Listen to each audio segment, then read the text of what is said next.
President Biden's approval ratings have gotten so bad that establishment Democrats are now pushing for Hillary to run again in 2024. I'm not making it up. Okay, why don't you take it? Why don't you take the story from? Well, look, I mean, Biden is looking at, the latest poll came out, which is even lower than Donald Trump was at this point in his presidency. He was historically unpopular. Biden came along and said, hang on, I can beat that. So we're looking at an absolute dismal presidency. In fact, Kamala Harris is actually now higher than Biden. That's how far he has fallen in just the last month. And it's all sorts of things.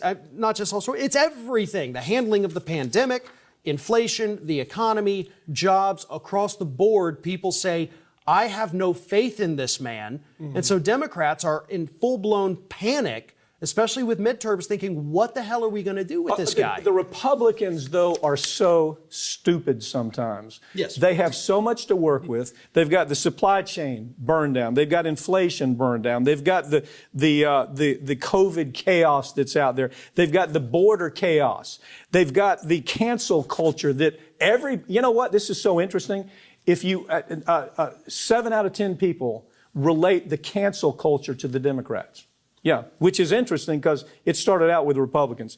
This mumbling speech problem that we have with the president.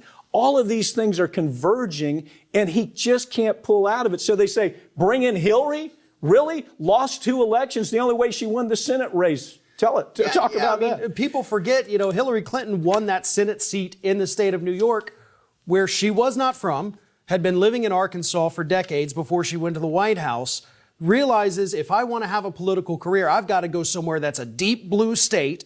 So they moved the family to New York, and that's the only way she was able to win. She would not have won a Senate seat in Arkansas, of all places. Yeah, and now these stories are already surfacing because she's making it clear she's going to run. The story that surfaced, I think, a couple days ago was where the Epstein group tried to whitewash the Bill Clinton connections. They tried to make emails go away. They tried Twitter. They tried to make Bill Clinton look like he had never been there, although he took 22 flights on the airplane. They made people sign documents saying, you need to sign this, saying you never saw Bill Clinton at, what was it, Little St. Thomas was the name, the official name. Yeah. We know the playful name they called it. But say you never saw him here, no matter what, never even a hint of Clinton. That's significant because Hillary has already made it clear that she wants to run. My prediction is the Republicans want her to run.